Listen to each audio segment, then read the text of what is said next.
May 28th, 2025, and this one is called Russia Threatens Germany, because that's been going on today. So, get you a nice upfront seat. So, we're going to go through it, not a lot here, but it's all super potent, critical, important stuff.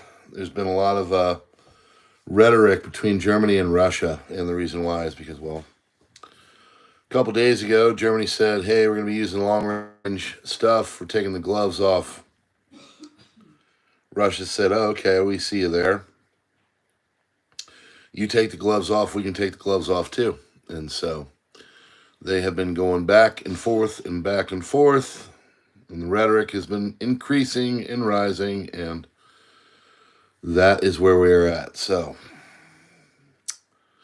other things going on as well, as always. But we're going to go and we're going to lay it all out for you so you can understand just how precarious things are. And yeah. So let's get going. I'm just reading the chat, seeing all the new folks. I guess there's like a race now to get into the live stream. So, and coming in at number 3. No, I'm just kidding. Anyway, thanks for being here, folks. Hit that like button, do the subscribe thing, and yada, yada, yada. Here we go. This is your crisis report for May 28th, 2025. Lock in, and let's load it. A NATO 3A Sentry AWACS aircraft operating under the call sign NATO 06, regular LXN90 is currently active over eastern Turkey conducting high-altitude surveillance missions. After his White House meeting with Trump in April, Netanyahu ordered Israeli national security officials to continue planning for a strike on Iran, including a smaller operation that would not require U.S. assistance. One concern for American officials is that Israel could decide to strike Iran with little warning. U.S. intelligence has estimated that Israel could prepare to mount an attack on Iran in as little as 7 hours, leaving little time to pressure Netanyahu into calling it off. Israeli officials have told their American counterparts that Netanyahu could order a strike on Iran, even if a successful diplomatic agreement is reached, according to the New York Times, citing U.S. and Israeli officials. Sky News reports Germany will finance Ukrainian-made long-range missiles. German Chancellor Friedrich Merz has announced. U.S. Representative, retired Brigadier General Don Bacon says it is time for the GOP to wake up. Putin is bombing Ukrainian cities every night and intentionally killing civilians. Ukraine needs our and Europe's weapons. If Ukraine falls, so will Moldova. Who will be next? We've seen this before. We can't pretend Russia isn't a threat to us all. So Warhawks are coming out. United States Secretary of State Marco Rubio announces that U.S. government will start sanctioning violators of American right of freedom speech globally. It is expected that the regimes of Communist China, Sandinista Nicaragua, Communist Cuba, Islamic regime in Iran, and the de facto Brazilian authorities will be sanctioned for too long. Americans have been fined, harassed, and even charged by foreign authorities for exercising their free speech rights. Today, I am announcing a new visa restriction policy that will apply to foreign officials and persons who are complicit in censoring Americans. Free speech is essential to the American way of life, a birthright over which foreign governments have no authority. Foreigners who work to undermine the rights of Americans should not enjoy the privilege of traveling to our country, whether in Latin America, Europe, or elsewhere. Days of passive treatment for those who work to undermine the rights of Americans are over. That's all fine and well, but what about major corporations in America? Not that any come to my mind right now. Why don't you start at home? You can't let Brazil. Sandinistas are going to Sandinista. Why don't you go in and drop the freaking mushroom stamp on some of these American companies that are doing what everybody knows they're doing? Just saying. Leak of 2 million secret documents exposes secret Russia's nuclear bases. European journalists from Downwatch and Der Spiegel have obtained access to a massive trove of 2 million documents detailing Russia's strategic nuclear facilities. Among them are detailed blueprints of the ultra-secretive base at Yasny, where avant-garde missiles are stationed, including everything from toilet locations and tunnel maps to security systems and surveillance cameras.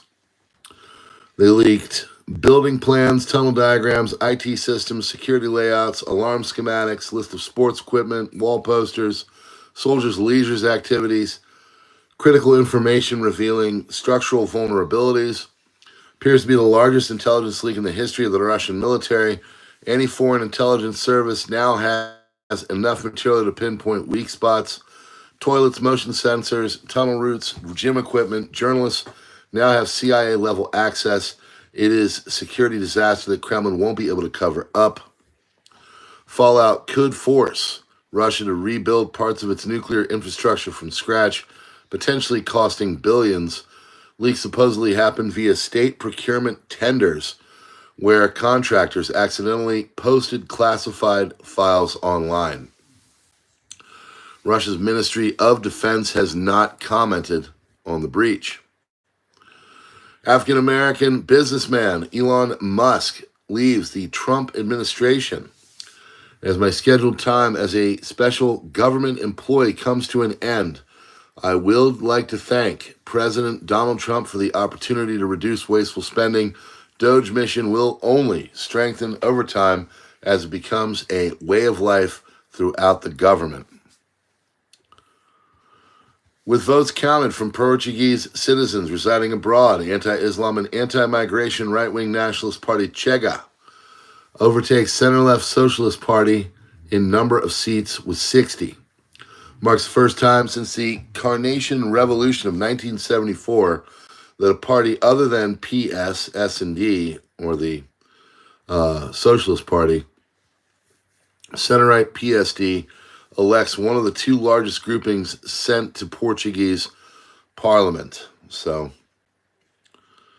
the populist right side of the political sphere push gets more and more.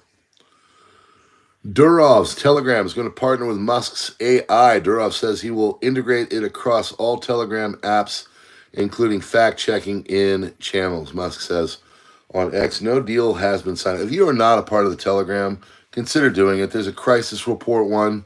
I have a few of them. Crisis report is the main one. There's about 500 members or whatever.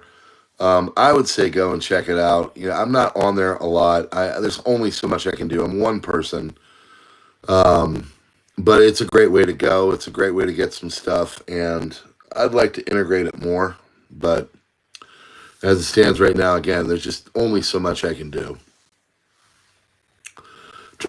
Trump administration is removing crypto barriers in 401k plans, including digital assets like NFTs and meme coins. Russia's Lavrov says Germany is sliding down to its collapse. Germany is sliding down the same inclined plane that it has already moved along a couple of times in the last century, down into its collapse. I hope that responsible politicians in the country finally draw the right conclusion and stop the madness.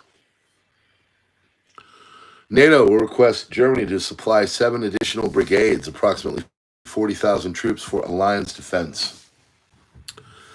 Christine Lagarde discussed leaving ECB earlier to head the WEF, and Klaus Schwab says, according to the FT, the Financial Times, Trump administration has cut off some American companies from selling merchandise to China, according to a U.S. Commerce Department spokesperson. And breaking, federal court says Trump doesn't have the authority to set tariffs, according to Axios. Treasury supply is surging even as foreign investors leave for rising yields at home without FX risks. Treasury yields are on track to rise until they are so painful that the public ultimately opts for a period of austerity. Deficit spending has lost its magic. We are definitely in the decline. United States, 500 military personnel in Taiwan, open test for Beijing's red lines. Some analysts downplay the number, but others say the revelation puts Beijing in a challenging position. Washington's disclosure that around 500 U.S. military personnel are stationed in Taiwan signals more open and substantial defense support for the island, pivot from previously discreet partnership that is openly testing Beijing's red lines, according to analysts. Disclosure made on May 15th by retired U.S. Navy Rear Admiral Mark Montgomery during congressional testimony was the first official acknowledgement of such a substantial American military presence on the self-governed island. Sun Tzu Yun, a research fellow at Taiwan's Institute for National Defense and Security Research, Taipei-backed think tank, said Montgomery was likely to have been referring to training personnel rather than combat troops, distinct from the reported active duty U.S. military personnel stationed on the island who are serving in administrative roles. Israeli Air Force has destroyed the last remaining aircraft used by the Houthis at Sana'a International Airport, according to Defense Minister Israel Katz. Katz says the ports in Yemen will continue to be severely damaged and the airport in Sana'a will be destroyed again and again, adding that the Houthis will be placed under a naval and air siege. Prime Minister Benjamin Netanyahu paused his testimony at court for a few minutes to say that the Air Force has just struck again at the airport in Sana'a, controlled by the Houthi terror regime in Yemen. We operate according to a simple principle: those who harm us, we will harm them. Those who do not understand this through force will understand it with even greater force. But as I have said many times, the Houthis are just the symptom. The main force behind them is Iran, and it is responsible for the aggression coming from Yemen. New York Times reported this morning that the United States intelligence believes that Israel may launch a strike on Iran within 7 hours, raising concerns in Washington about the limited time to influence Israeli policy. These influences leaks appear to be intentional. Some argue that progressive media outlets are collaborating with political groups in Israel and the U.S. to strain relations between Trump and Netanyahu and to hinder Israel's strategic objectives. Did you know that in the past 600 days, nearly 35,000 rockets and missiles were launched towards Israel, not including mortar shells and anti-tank missiles? 97% of these were intercepted by the Iron Dome alongside with the Arrow and David Sling systems. Israeli economy is strong. The unemployment is low. The stock market is at all-time high, and the country is thriving. That is, ladies and gentlemen, the definition of a miracle, according to Amir Sarfati. One of Putin's conditions for ending the war: commitment by NATO not to accept additional countries from the former Soviet Union: Ukraine, Georgia, Moldova. Why is Iran under significant pressure and might accelerate its race to bomb in the coming days? Well, the IAEA has been raising concerns about Iran's failure to provide the necessary information and cooperation to resolve long-standing issues related to undeclared nuclear material and activities. The IAEA Board of Governors has previously stated that if Iran fails to cooperate fully, further action would be necessary. Following the coming June meeting, if the board does report Iran to the Security Council, Russia is likely to veto any resolution against Tehran. However, France or the United Kingdom could exercise the option to snap back previous sanctions under Resolution 2231, which endorsed the 2015 nuclear deal and adjusted sanctions on Iran. Resolution 2231 includes a mechanism for reimposing those measures through a mechanism that Russia cannot veto. Snapback mechanism expires on October 2025. Given these developments, you may understand why Israel will have no choice but to attack if Iran won't agree to dismantle all of the enrichment facilities and get rid of all the already enriched to weapons-grade uranium. Prime Minister Netanyahu has confirmed that we have successfully eliminated Mohammed Sinwar. It is official. Suspicious envelopes were arriving at the Israeli embassies in Paris and Brussels. They are being examined by local security officials. Embassies employees are safe. Israel's innovative Iron Beam laser air defense system has been successfully tested. The Magan Or defense system succeeded in intercepting at least 4 Hezbollah drones during the fighting with the Iranian-backed Lebanese terror group. Israel's innovative Iron Beam laser air defense system has been successfully tested. It succeeded in intercepting at least 4 Hezbollah drones during the fighting with Iranian-backed Lebanese terror group. Same thing, but done twice. It's called a doubler, folks. So nice, we said it twice. Direct war cost to Israel, $48.8 billion. Daily cost, $85.6 million. Source, Channel 12, citing Israeli Defense Ministry. United States intel warns China may invade Taiwan's outlying islands. A U.S. intelligence report says China could attempt to seize Taiwan's outlying islands, like Kinmen or Matsu, to pressure Taipei and test Washington short of a full invasion. Defense Intelligence Agency warns China may escalate military activity around Taiwan's offshore territories. While not expecting an invasion this year, the report outlines scenarios from blockades to joint firepower strikes. Beijing may avoid force to its believes unification remains negotiable, but will continue using diplomatic, economic, and military pressure to deter Taiwan from moving toward independence. Russia's Medvedev says Germany is already a participant in the conflict. Its equipment and specialists are directly fighting Russia. And these are not just military supplies. In fact, this is a full-fledged, not hybrid participation in the military conflict. Merz is loyal descendant of his relatives who fought in the Wehrmacht. Russia's Medvedev said if there is information that German military specialists are taking part in the launch of long-range missiles or at Russian territory, retaliatory actions may be made. Russia is considering hitting targets in Berlin. Russia Today. Russia is considering hitting targets in Berlin after Merz unauthorized Ukraine to strike Moscow with German long-range missiles. Margarita Simonian, editor-in-chief of Russia Today, said, in Moscow offices, they're discussing that if the German military will strike Moscow with German weapons, and permission to strike with the Tauruses can only mean this, since the bosses can neither service them nor enter a flight mission, then we have no choice but to strike Berlin. Trump may be preparing for a large-scale deal with Russia and China on spheres of influence, according to the New York Times.